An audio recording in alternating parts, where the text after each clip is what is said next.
Hey, good morning. I am Stanley Dietrich, your host today on the imagination, the awakening. And today I have a guest with me again, Tracy Borson from TLB Coaching and Events. And Tracy is an amazing individual who impacts the people that are around her. And she takes her knowledge that she gains not only from her guests, but she takes that knowledge and she implements it into her own life. And we've connected. Tracy has coached me with LinkedIn, and I'm so appreciative to have her on here, and also the awareness that she's bringing to her guests and her audience as well. And today, our conversation is going to be around the new year and the new brain. Okay, Yeah. so as I mentioned that, as we were collaborating on this idea around the new year, and what's the biggest thing that you see in your audience and in your perception around the people that you affiliate with when the new year happens? What are some of the things that you find as a common theme in January? I think like overarchingly, it's that people are supposed to do something different. And so now it's a new year and I should be more conscious of my health, or I should care more about my marketing, or I should this, or I should that. Everybody has their own, but I think there's this overwhelming expectation that because it's a new year, we should be doing something new. And it's an interesting place to start a conversation because sometimes that will be helpful and sometimes that will not be helpful. In this scenario, we are talking about new year and new brain cells and how to actually make some of those changes we decide to make. Fun fact, I think it was on Tuesday this week was the official give up on your resolutions day. There's an official day for that.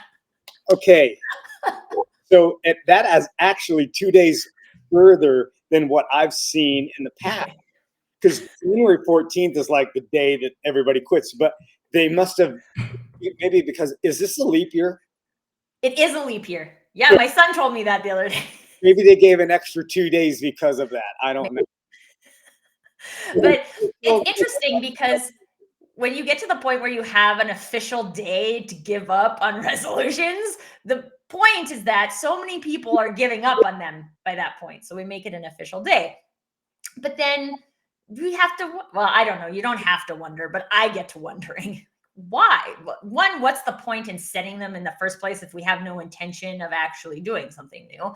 And two, what are the things we're not doing in the first 2-ish weeks of the year that would actually allow us to make that kind of change? And this is kind of where Stanley and I were conversing, and we got talking about the brain cells and the habits and all of these things that actually go into creating something new. And often when we're looking at, we're only looking at the result. I always think, I mean, I'm a woman. I think weight loss is still a thing that most people assume that people are quote unquote working on, which I can rant about, and we'll leave that for a different show. But if you were going to create a health goal or a weight loss goal, why are you creating it? And I think this is part of where we don't explore enough. And therefore we can't even get to the next step of like, what do we need to do to to create these new habits, to build these new brain cells? We don't have a good why in the first place. And I see this in marketing an annoying amount of the time. People do things to do things because someone told them they should do things, and then it doesn't work, it doesn't get results, it doesn't feel good, it's not sustainable. We give up on it in, I don't know, usually less. Maybe marketing efforts get maybe 30 days instead of just 14 days. But still, we give up on it, and we give up on it because we don't have a good foundation.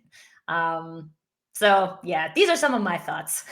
Yeah, you're absolutely, you're hitting it right on the market, because when we have blind actions, okay, we're just going through motions, and we can learn a whole lot from our children. And I loved your post the other day, because when when you understand why you're doing something, the intention gives us meaning. And when the intention gives us meaning, then it does cause us to ask the question, why? So why am I doing this? Why am I setting this goal? And you talked about all this stuff on the outside, the things that we're supposed to do. And the intention behind what I do is, who am I becoming? And if we only focus on the external, this is what a lot of people do. We negate the internal, the foundation, the essence of all of our energy. Now, how many people really give thought to what the shirt looks like on them, how their hair is? Do they have enough blush? And I'm talking for women. Yes, I'm going to stick on that point. And, it is the scents that they wear, or the scents that they have in their home, the different essential oils that they're putting. All of this is on the external. The way that we set our table, the way that we set our living room up, or our dining room, or how we do things, these are all external. And we buy shoes that fit our feet for the most part. So that We young women are the worst at that, by the way. We don't buy shoes that fit our feet. We buy shoes that look good. Yes, and I love that, because like 5 or 6 years later, those women are coming to me for postural alignment. So I love that. So, I have to give back to the shoe companies that make them too tight and too tall and make them uncomfortable and throw their body out of whack. But that's another conversation. Today, we're talking about brain cells. So the idea is that, who am I becoming, and what is the element that is giving the essence of how I want to become that person? And so we're focused on this external, and I want to say that, even from a visual standpoint, and I'm going somewhere here, I'm leading you up to this. From a visual standpoint, we look in the mirror and we forget what we look like as soon as we walk away, because we never look at ourselves. We're looking at our appearance, the external. Now, I want to go deep into this, and I want to say the very thing that is making you your identity is the thoughts that you think.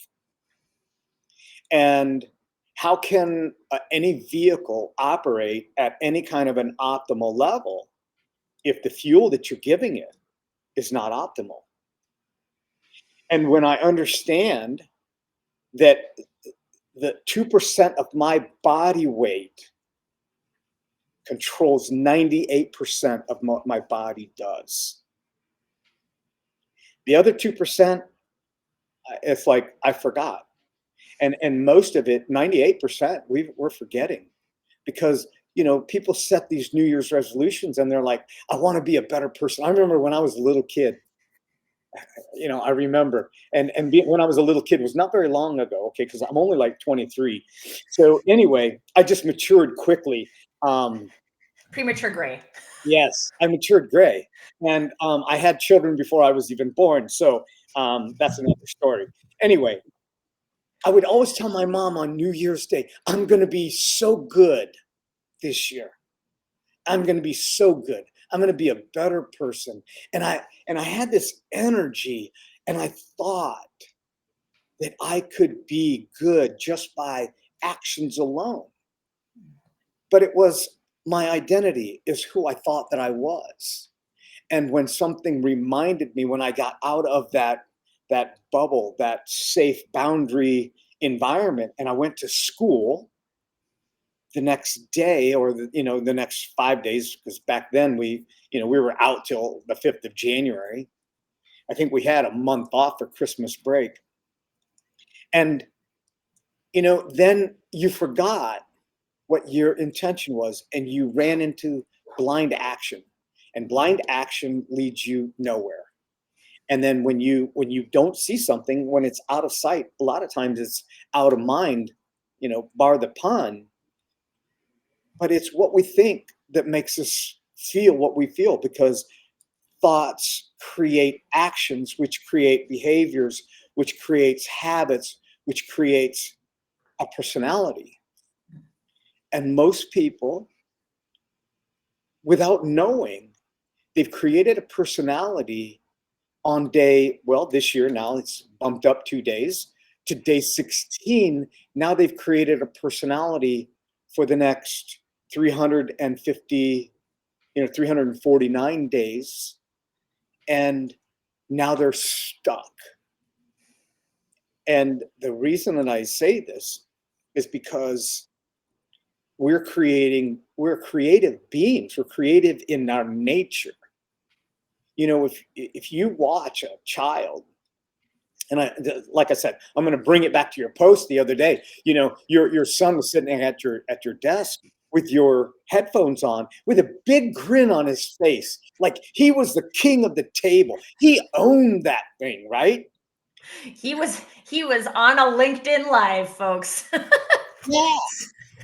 And see, in his mind, he was changing the world. As soon as he put those headphones on, he was no longer Nicholas, the young child. He was Nicholas with a title. He was Nicholas with the idea that he was going to make a difference. And nobody told him any different. And if they did, I'll beat him up for him. Well, it was just me there, and I'm not going to do that. So. Like, go to town, man. Have a conversation with your people. Yeah. So when we start to think different, the only way that we can think different and create new brain cells is very easy.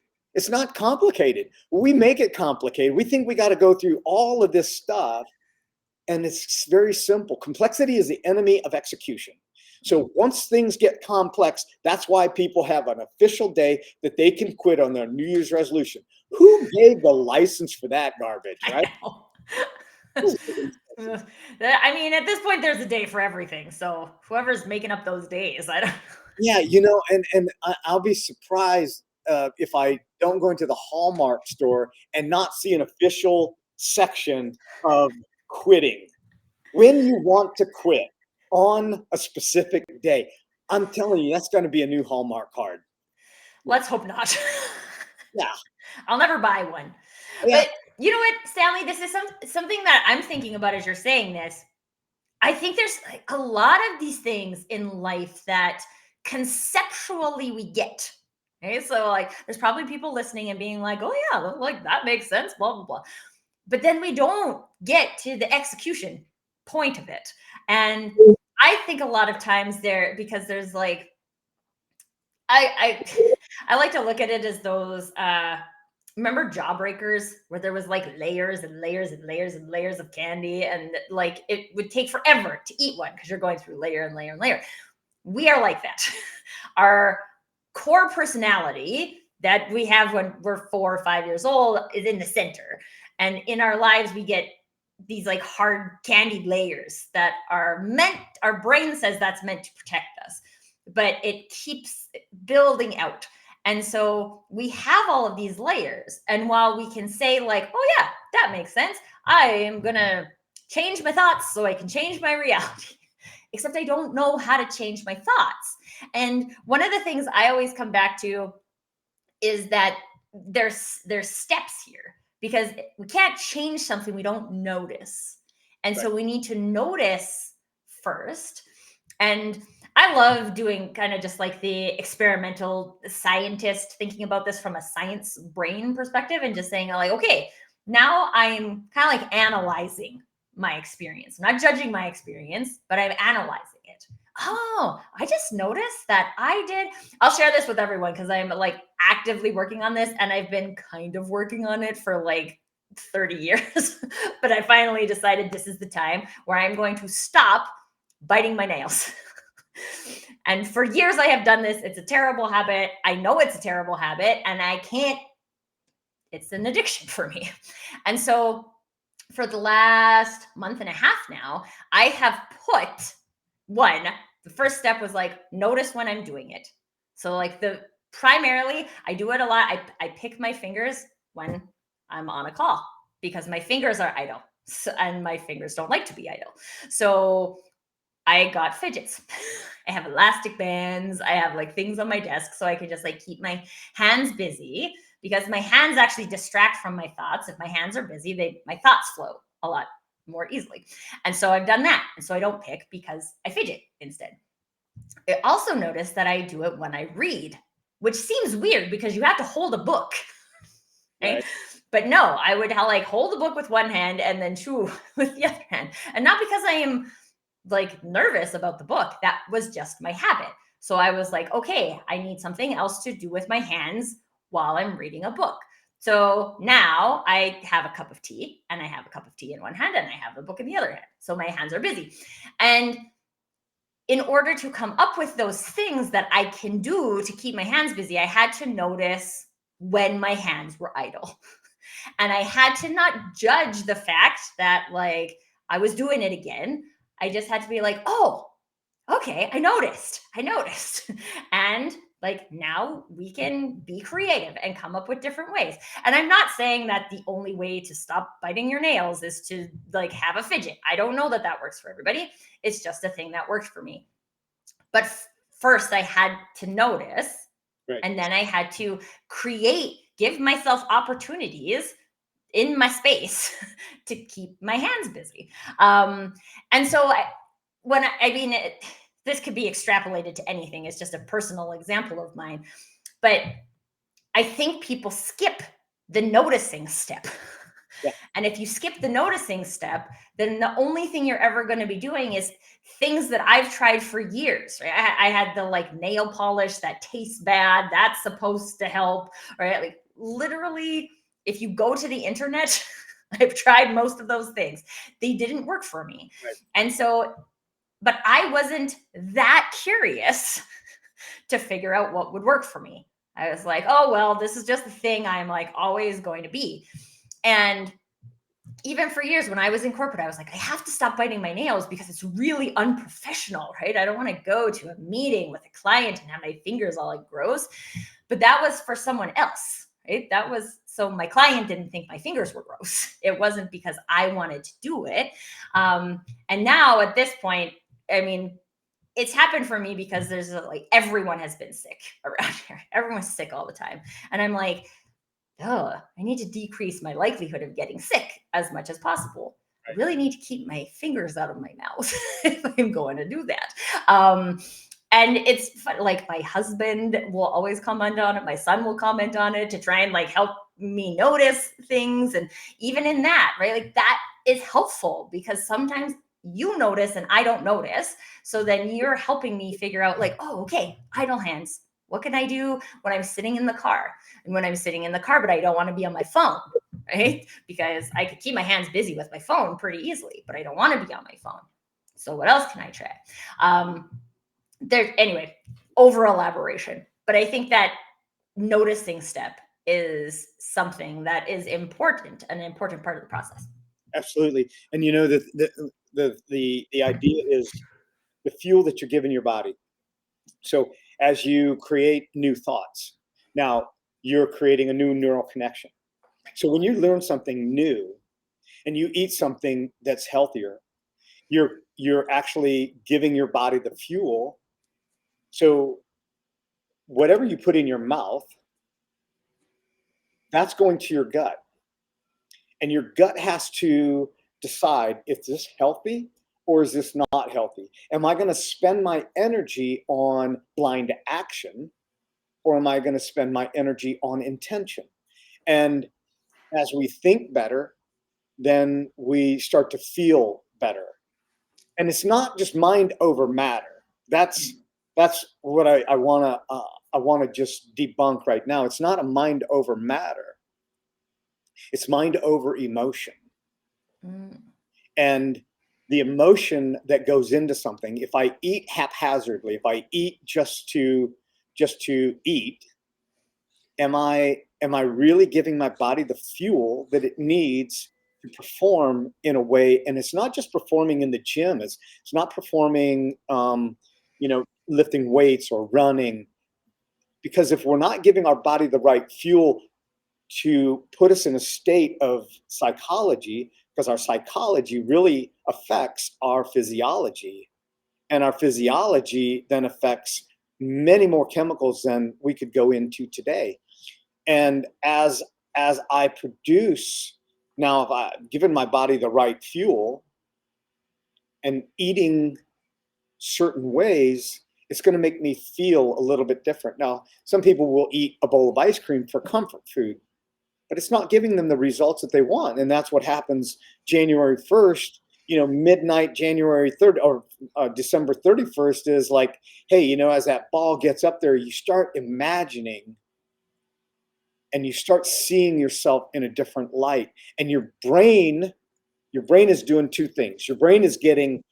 One side of your brain is getting all creative and getting excited, and it's euphoric.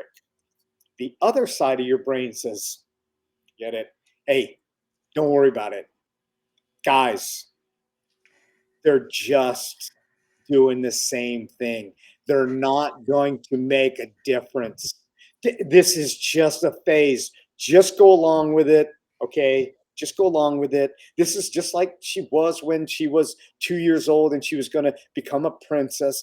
It's not going to happen. And then the brain settles down, and day 16, January 16th, the official you can quit day, your brain says, I told you. She's not going to make any difference. He's not going to do anything different. They're going to be the same person. Don't get excited. But when we press into that, when we learn something new, when we open up a book and we learn something that we didn't know before, we experience something that we didn't do before, we eat a food that we've not ever tried before, then our brain says, hey, this is new. Do you like this? Yeah, I do like this. Why do you like it? Well, because it's got this flavor. Now neural connections start to fire together, but they just, it's kind of haphazard. But the more that I do that activity, the more that I eat that food, the more that I think that thought, now as they connect, now they get kind of sticky. And as they stick more, they're trying to pull apart. But then when I continue to do that, now they fire together. Now I've created new neural connections. And I can only fuel that if I think differently than I did before. And I also challenge the narrative. And I've said this before. My big beef is my purpose in life is I want to be a rebel with a purpose. And I want to challenge the narrative. When people come to me and they say that, they've got arthritis or their doctor told them that they need this surgery or that surgery, I go, is that true? Well, the doctor said so. And I said, last time I checked, and no offense to the doctors that are listening, they've already shut me down. They've already turned me off. Okay. I'm just saying maybe there's an option, because we're in 2024 because there was an option at 0, 0, 0. Okay. So we're here because there's a new option, and there's all these kind of inventions. Why? Because they allowed their brain to think differently. So I challenge the question, is that statement true? And it comes from Byron Katie, is that true? Is it 100% true? Are you really an idiot? I love that, like Byron Katie's 4 questions. Is that true? Is that really true? Yeah.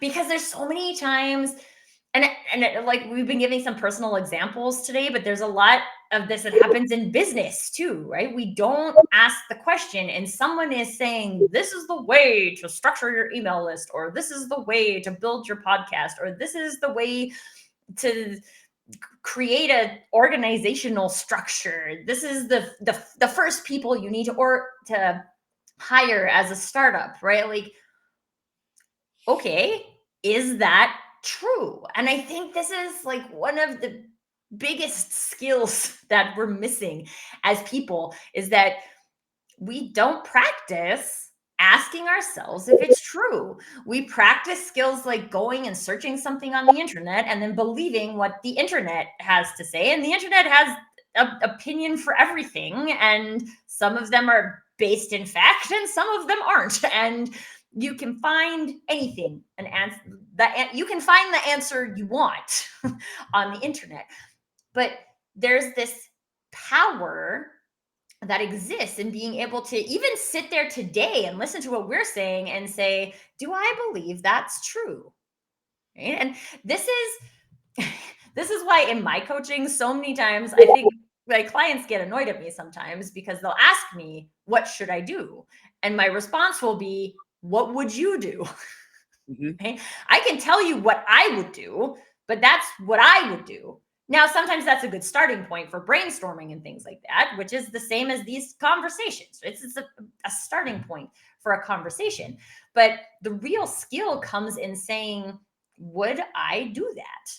Right. Would I show up this way? Would I send connection requests this way? Would I speak to somebody that way? Would I eliminate people from my summit because they don't have enough people on an email list? Right? It's an example that always stands out to me of like someone is doing that and then I asked them why and they said because my coach told me to. Like, that's not a good reason, right? It's not a good reason. It doesn't even matter. I don't care if that coach has made $1 million doing whatever.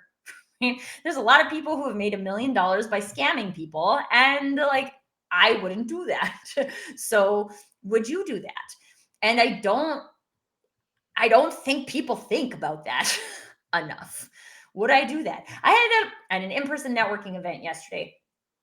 The weather was terrible. The roads were terrible. It was snowing. It was cold. And I was there and I was like, I have no idea how many people are going to show up today.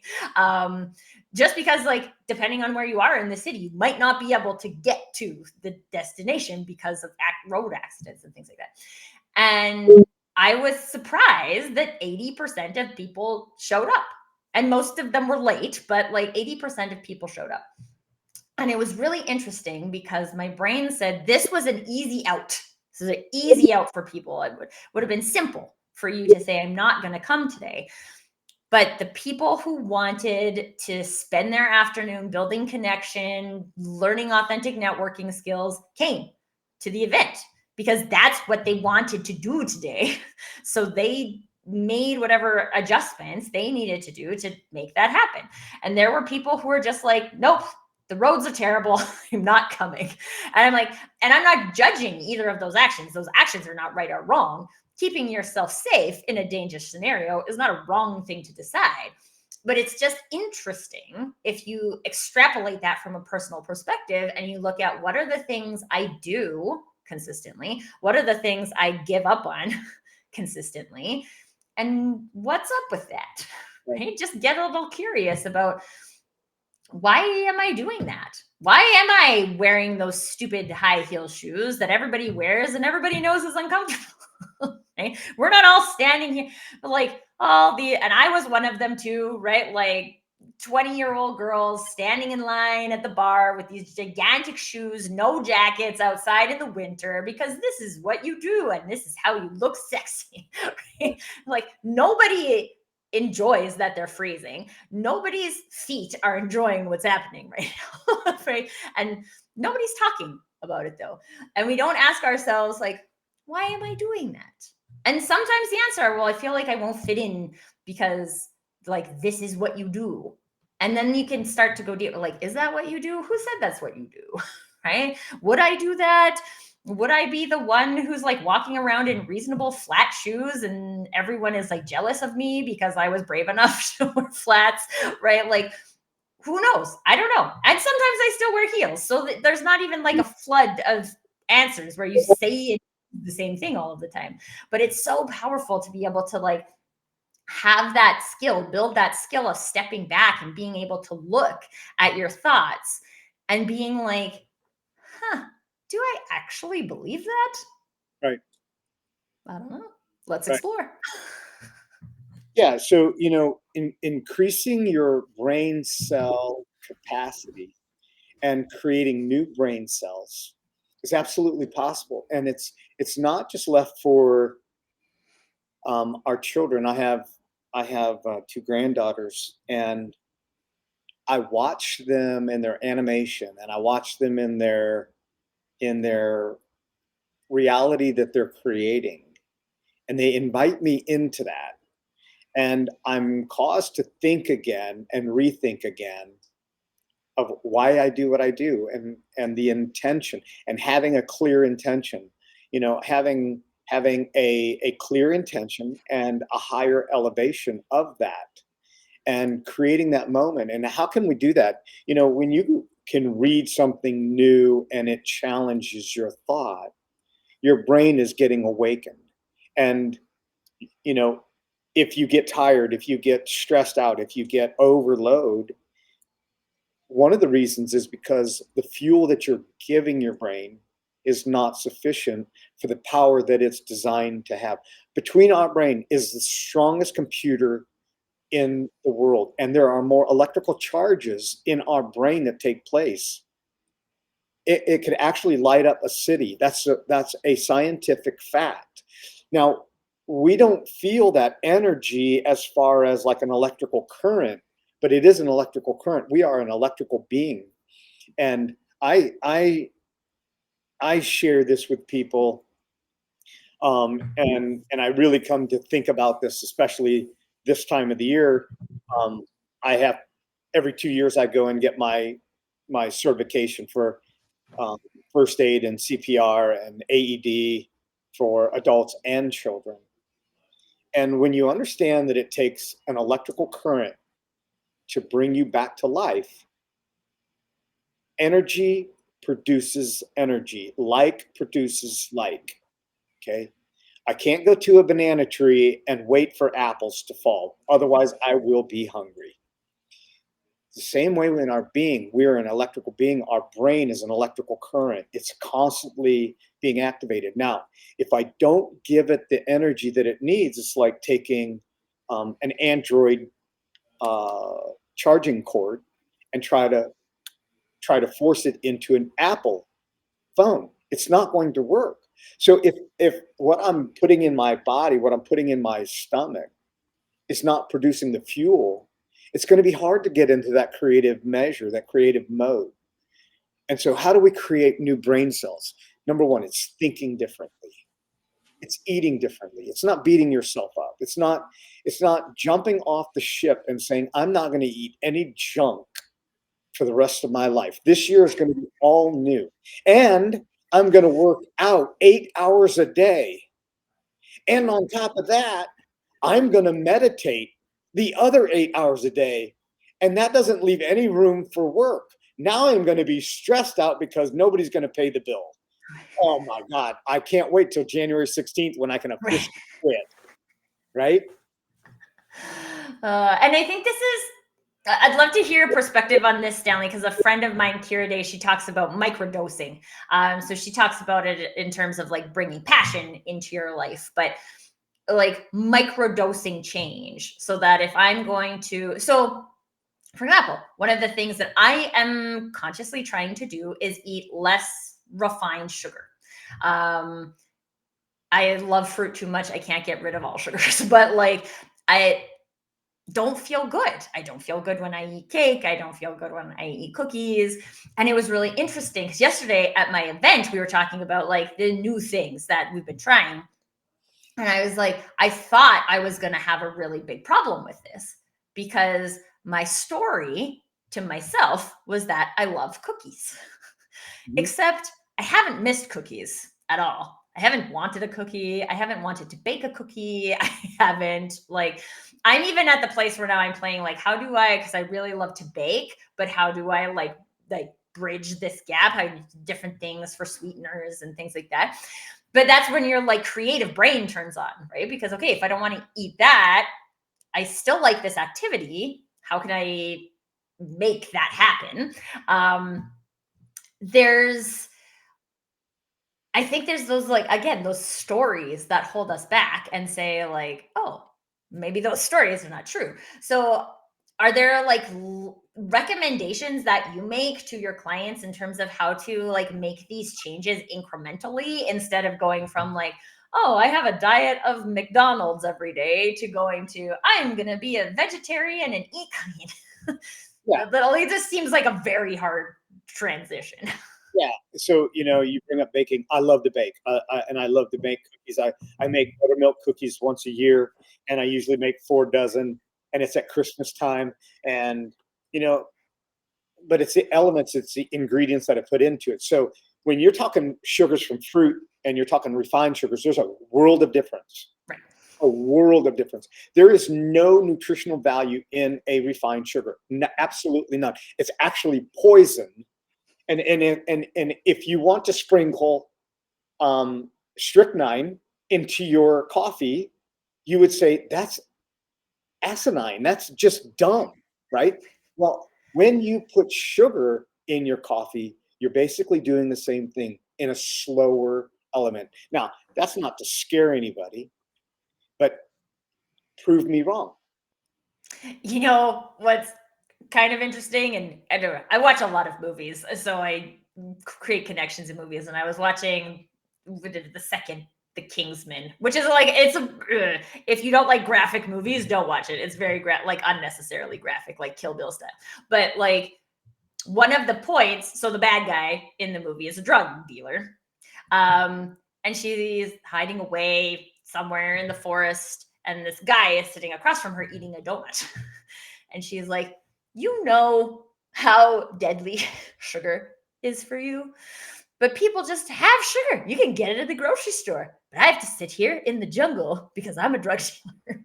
And it was an interesting perspective because things like alcohol, cigarettes, sugar, right? There are things that are legal that are not good for you that like it was an interesting point, I thought, made by a movie character. Yeah. So, one of the things that I tell my clients that I work with, 1% isn't very much. Right. So if you can add 1% to your life on a continual basis, don't try to read a whole book in a week. If you've never read a book, don't try to read a whole book. Read one page. Read for 5 minutes. If you've not had a workout in a year, don't go and buy. Okay, so this is a big deal because in January, I had a client I was on the call with, and she had hired a trainer back in October, and we're working together, and she'd hired a trainer that was in her local area. She's in Guyana, and so this trainer's helping her get into physical shape. She needed the accountability, so every day she's there at the gym. And then she showed up January 3rd or 4th when she got back from her trip, and she's looking around and she asked the trainer, she says, "What is the deal?" He said, it's the new year bust, because the place sells subscriptions or prescriptions or whatever it is, annual Membership. memberships, and people buy because they have a blind intention, and I'm using that my own language, but they have a blind intention. They have no idea, but everybody does it. And he said by the end of January, it'll be back to normal. It'll be probably by January 16th. It could be, yes, because people will make excuses for an outcome that they don't desire. Right. And they fight for their limitations, and they give energy to that's draining them. And I say, you know what? If you like cookies, okay. Hey, listen, if I have buttermilk cookies that I make, they do not last. So I usually give them away. I try to put them in the freezer out in the garage, but it's only another 50 steps. So I'm thinking 50 steps. I got 50 steps in. I'm only going to take 2 out of the package, out of the freezer, and put them on the counter. So what's 1% that I can do? What's 1% that I can integrate with a clear intention. How can I substitute my passion or my desire for sugar? And how can I give myself a ticket, not an everyday ticket, but let's say an allowance, Mm. 5 days a month. So you got 5 days a month that you can go and eat pizza. Okay. But they don't carry over to the next month. So if you don't use them, you lose them. Right. You can't like save them up for 3 months and then go crazy for a month. No, you can't do that. So what we're doing when we do that, because that's what happens, is people save up that time. Like, I'm not going to work out the entire month of January or December because I know that I'm going to go to the gym and I'm starting my new year, right? How can I feel better about myself? Mhm. When I feel better about myself, when I think better, then I also speak better. Mhm. When I speak better about myself, and I also give myself the time to wash away the day, forgive myself when I've fall from grace, slipped, and say tomorrow's another day, and not re-habituate the actions that I took that didn't give me the results that I wanted. Right. So if I do 1% and I change one thing, just 1%, the end of the year, I've gained a lot of ground Mhm. and I'm building new brain cells. Now I'm thinking better. And when I think better, now my personality is better. And people say, what's the matter with you? You're not angry. You're not upset. You seem like You seem like you have more patience. I'm not seeing this side of you. And then we go, well, he may come back. You know, Like you never know. There's always that ego in there that's like can't completely go away. But okay, so I know we're coming up on our 45 minutes, Stanley, but I'm curious about one other thing because one of the things that I do a lot of work around is like what works for an individual person is different than what works for another person. And from a marketing perspective, this is very true, right? There's no it's interesting because I've never thought about this in terms of like marketing health, right?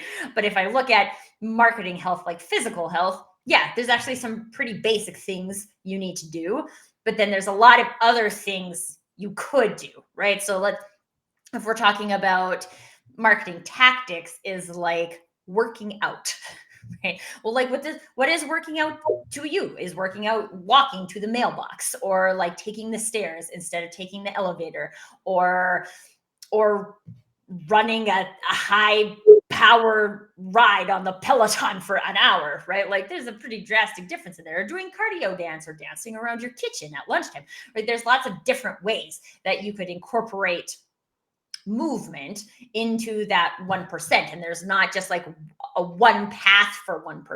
So what are some of the things you would share as we wrap up in terms of that? Because I think again a lot of people will be like, okay, I want to do my 1%. Stanley, tell me what my 1% is. And while Stanley or another health professional or a coach might be able to give you good recommendations or suggestions for potential starting points, at the end of the day, this is still like your journey and your 1%. And like my story with the biting of my nails, there were a lot of 1% that I tried that did not work for me until I found some 1% that do work for me. So what is some advice you have on people who are ready to experiment with a 1%? so most people that are listening to this brush their teeth daily. At least I hope they do. At least one, right? So switch hands. So if you normally brush your teeth with your right hand, brush your teeth with your left hand. Why? Because it causes your brain to think differently. It causes your brain to get present, and it causes new cells, new nerve cells to operate and think about what you're doing. So now you have to actually, because you're using a different muscle group and you're incorporating something that you do every day rather than just run through a habituation that you don't even think about it. So most people will wake up on the same side of the bed. I say switch sides. you know Challenge the person that's in the other bed. And people ask me, how often do you wash your sheets? And I said, once every 2 weeks, and I wash my pillowcase once every week. And they go, really? I go, yeah, because I switch sides of what I'm sleeping on. So I sleep on the right side week 1, and I sleep on the left side the week 2, and then I'm utilizing and I'm getting the maximum use out of my sheet, and I'm pretty stable on that side, right? And brushing my teeth with my left hand. So now I've created a new pattern. If I begin to create a new pattern, now I start to already think about things differently. Mhm. And so that's a very simple thing that you can do. And you might say that a really easy thing to do, but do it. And do it and consistently do it. And remember to do it, right? Take a post-it note, stick it on your mirror. Yeah. Otherwise, you'll forget. Yeah. And that's one simple thing that you can do to activate new brain cells. Mm, And you know that you have to concentrate. right. You're firing and wiring new brain cells. So brain cells that fire together, wire together. I'm going to give one other example, which is maybe a little bit more. It just made me think of this when you were sharing this. So when I worked in my first corporate office job ever, we had marketing meeting every Friday, and we'd go into the big meeting room, and everybody would sit in the same place every Friday. So one day I got there early and I sat in someone else's place. And they came over and were like, "That's my chair." And I was like, "It's get out of your comfort zone day." And so, and because I was like 23-year-old new grad, like I'm stealing a guy's seat who's been sitting probably in this chair for 18 years. Right. Right. So my expectation was that I was going to get bullied out of the seat. Right? And I was prepared for that. So like I was fine. But that didn't happen. He went and sat in someone else's seat. And when that person came and asked him, he was like, "It's get out of your comfort zone day." And I was like, "Yes, we've made it get out of your comfort zone day." Yes. And we didn't do that every Friday, but it was really interesting from a like team perspective to just like show people we are doing the exact same thing every time. We're a marketing department. Our job is to be creative and innovative, right? Are we creating the space for that? Or are we just doing what we've always done? And I was grateful because as like a young employee, I could have very easily been shot down on that. But it was an interesting thing. So I don't know. Take that away if you have teams at work or you always sit at the same place at the dinner table, right? Like maybe you could switch it up. I recently just moved Nicholas's after I talked to Stanley last week. I switched me and Nicholas at the table. So we're on like different sides of each other. And it causes a surprisingly different dynamic. You're like, wow, this is like, now I have to turn this way. And now I'm actually in the middle, right? So I have my husband on one side and Nicholas on the other side, and I'm in the middle. Whereas like Nicholas used to historically be in the middle. Next thing is Carter gets to be in the middle, but like he doesn't know that yet. He's good. He just goes with my crazy ideas.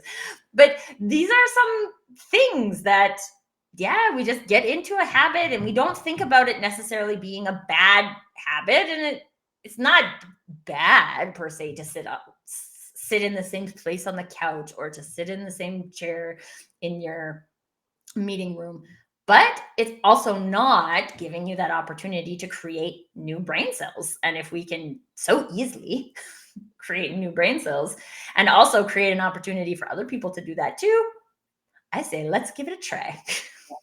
It doesn't have to be difficult. And I want to close with this. There's a story in the Bible where there's a king that has leprosy, and he sends for the prophet, and the prophet doesn't come. And the king sends his servant to the prophet, and the prophet tells the servant, "Go tell him to dip himself in the Jordan 7 times, and the leprosy will go away." And the king was furious. He was mad. Now this is a real story, and he's furious, and he's like, he wants to set a bounty on this prophet's head. And the servant said, "If he would have told you something that was difficult, would you have done it? He's told you something simple. that will cure it. So he did. He went down to the Jordan and he dipped himself 7 times, and his leprosy was gone. And I want to say that there's so many things that sometimes people come to a podcast like this, and they're looking for something that is so eccentric, something that's so out there, like nobody's ever heard of it, and creating new brain cells has to be difficult. Right.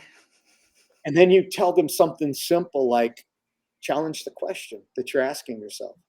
Brush your teeth with your left hand. What the heck? Brush my teeth with, that's what I got? If you do it, watch what happens. Prove me wrong.